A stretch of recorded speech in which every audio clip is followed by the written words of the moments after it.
What's good, Commanders fans? The Commanders have finalized their undrafted free agent signings. This will probably be my last undrafted free agent signing recap or video. They signed a total of 11 UDFAs. I did say that Monday they were going to come out and finalize and announce it. They did, and they did just that. So you look at the list, it's Chigozie Anuzium. I talked about him for Colorado State, the corner who got paid handsomely for UDFA. Sam Hartman, who got paid handsomely for UDFA. Of course, a lot of people are calling him handsome and whatnot. Austin Jones, or no pause or no Diddy or whatever you guys want to say. Austin Jones from USC, the running back. Ben Nickel, safety from Iowa State. David Nwagu, tackle from Toledo.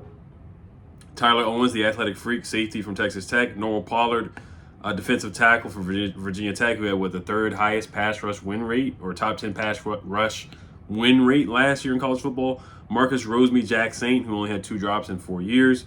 Out of Georgia, the wide receiver. Michael Wiley, the running back. Out of Arizona, who I like him, who can catch the ball out of the backfield, who's a good receiving back. AJ Woods, the corner out of Pittsburgh. And then tight end Colson Yankoff out of UCLA. So let's talk about Colson Yankoff first. Not much on him. He did play quarterback. He was actually named the best quarterback to come out of the state of Idaho. He played running back. So yeah, he was called the best quarterback prospect to ever come out of the state of Idaho. Started at University of Washington, then transferred to UCLA and became a receiver because of Dorian Thompson-Robinson. In 2022, he switched to running back, and then there's not a lot of stats on him right now. 6'3", 233 pounds. I don't really see a relative athletic score on him. I don't see any combine numbers or anything I don't think he was invited to the combine. But you look at some numbers from when he was a running back. He actually not anything that would wow you. He's probably like a third string, fourth string kind of guy.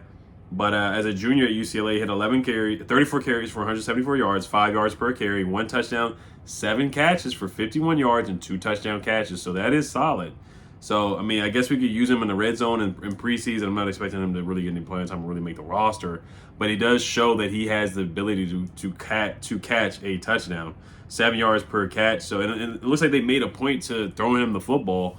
So they're saying that he's a limited route tree, that he's still learning the position, still converting from a running back to a wide receiver, from a quarterback wide receiver to running back to a tight end. But it shows that he is athletic, though. I mean, to play all those positions like that. Luke McCaffrey did similar things. Luke McCaffrey played quarterback in Nebraska, was a little bit of a running back as well, then transitioned to the wide receiver position. So I mean, I like that it basically shows that he is an athlete, and I like that. So Adam Peters, he was there to help draft George Kittle, Kyle Juszczyk. He was there with Kyle Juszczyk. He, complimented our guy Ben Sinnott, compared him to those guys. So I trust Adam Peters' tight end evaluation. I'm not going to get too hung up on a UDFA. No disrespect to UDFA. You never know. UDFAs do make rosters. There's a lot of UDFAs in the NFL right now. So I'm not going to dismiss this signing at all. So that's why I talk about these guys a lot, because or make videos about these guys, because you just never know. You just never know. So Colson Yankoff, they actually do have a draft profile on him through NFL.com. The strengths say impressive length and catch radius for his height. Good initial burst to create push early on the route. Experience as a running back bolsters run after the catch ability. That's what I was saying. They made it a point to get him the football to catch touchdowns as a running back. So has legitimate four-phase special teams talent. Hunts tackles on coverage teams with impressive results. So another special teams guy that we can use as well. Weaknesses: needs time to learn the tight end position. We went through that with Sammy Reyes a couple years ago. Sammy Reyes just really couldn't catch the football. He always double caught the ball or bobbled it, and was still learning the position, how to block, and just different things, the plays, and just the nuances of playing in the NFL. The Commanders released him, and then he was picked up by a different team. But that's just an example right there. I mean, at least this guy has played football, because Sammy Reyes didn't even play NFL football. He played basketball, so he transitioned from that. At least Colson Yankoff, if he does somehow make the practice squad or the roster, at least he has football experience. He's been playing the game forever. Weaknesses: reach and grab blocker with no sustain. Ran a very limited route tree at UCLA, so I'm not surprised about that. He's still learning the position. So that's the write-up or the summary of Colson Yankoff there. They did not announce how much he made or how much he got signed for and stuff like that. He probably was not like a big priority guy like Chigozie Anuzium. So I'm going to talk a little bit about Chigozie. He's been getting some hype lately of the past 48 hours. So he did get a $50,000 signing bonus and a $300,000 base salary guarantee per source, which was one of the highest contracts between him and Sam Hartman. So we really, Adam Peters made a point to pay these guys and make sure that they're on the roster, on the practice squad. These guys are high priority guys.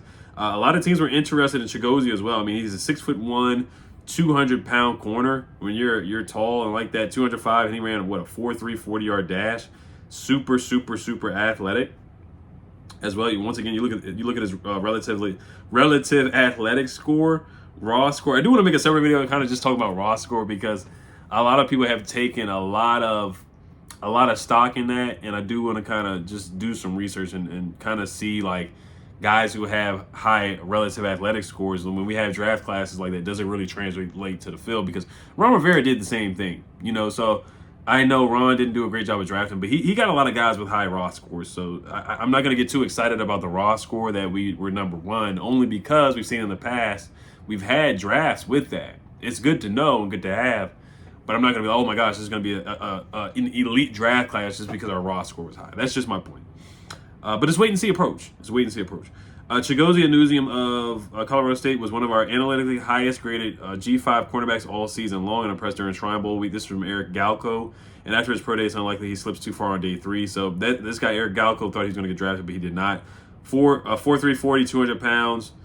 He had an elite composite speed grade with the 4.3 40, 37.5-inch vertical leap, 6'1", 200 pounds. A composite side grade was great. And he did not do the shuttle drill or the 3-cone drill. But you look at the past of guys who ran a sub 4.4 at 200-plus pounds at the cornerback position in the last 20 years. All but one was drafted. 8 were first-round picks. Heavy majority were top 4-round picks. Notable non-first-rounders include Tyreek Woolen, Jamel Dean, and Keely Ringo as well. So those are guys that were 6'1", 200-plus pounds and ran sub 4.4 40-yard dashes. So he's in good company. Only thing he doesn't have a lot of ball production. That's a knack on him. The knack on him is, does he turn his head around at the right times? When he's, he has his back to the football, he doesn't have a lot of ball production, just like Ben St-Juste. He only has 1 interception throughout his whole career. Also, Bobby Football tweeted out, my winners on the East team from day 2 of the East-West Shrine Bowl. Chigozie was on that list as well as a winner. So he showed out in the Shrine Bowl from what people have said. Big Trash Talker was named the biggest trash talker of the team as well. A lot of write-ups say that he's big, fast, and great in press coverage. He's a very physical man corner. He's looking to jam the wide receiver and be very, very physical, talking a lot of trash. Solid tackler as well. A lot of speed, can catch up with receivers down the field, and good makeup catch-up speed as well. Strengths, already talked about this. Big corner with muscular build and plus wingspan, and that's what Joe Witt Jr. is looking for. Physical corners that play violent football. Might have the right blend of athleticism and tackling to relocate to safety.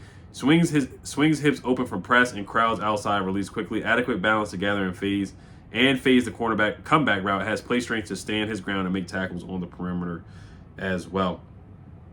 So also thrives in man coverage, very physical. So basically, I'm just looking at all the write-ups, and could be a solid addition as a special teams player and rotational guy. So I'm just looking at all the write-ups, and they all are saying the same thing. Just a very physical guy, very physical press man corner. This is one write-up by Taylor Kyles. He says, fits the big athletic type they go for in that range. And he showed good IQ with glimpses of disguised coverage rotations that put him at safety and being in position for an interception while splitting receivers in cover 3. Effort and physicality versus the run also stood out from Chigozie. So we'll see if he makes the roster. We need depth at the cornerback position really, really bad. This is from Dane Brugler as well. Anuzium's lack of on-ball production is concerning, but he plays with an edge and has the height, weight, speed blend that is coveted by NFL teams. He projects as a rotational press man cover with zone experience. So let's see what Joe Witt Jr. can do with him, Dan Quinn and those guys. Let's see if they can get the best out of him. And let's see if he can be a diamond in the rough or just like a steal, like an undrafted free agent steal, man. So we'll see. He did play at California. Then he transferred to Colorado State prior to 2022, wore number 7 last season, but then he wore number 1 in 2023 as well. So, another write-up says he never looks nervous, always calm and steady in man coverage, takes aggressive angles to jump routes, but occasionally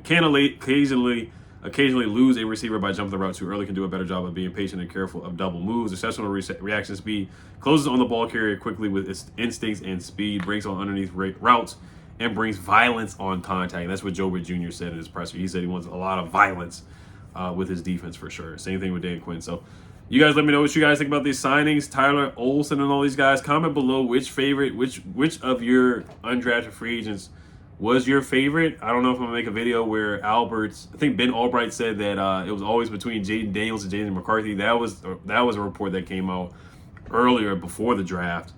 And then also, I'm gonna talk about the left tackle position. I do want to make a couple of videos just about the left tackle position and whatnot coming up. So, and then I'll do my draft recap soon. I'm not gonna do a grade, but I just want to recap the draft. Haven't been able to do it.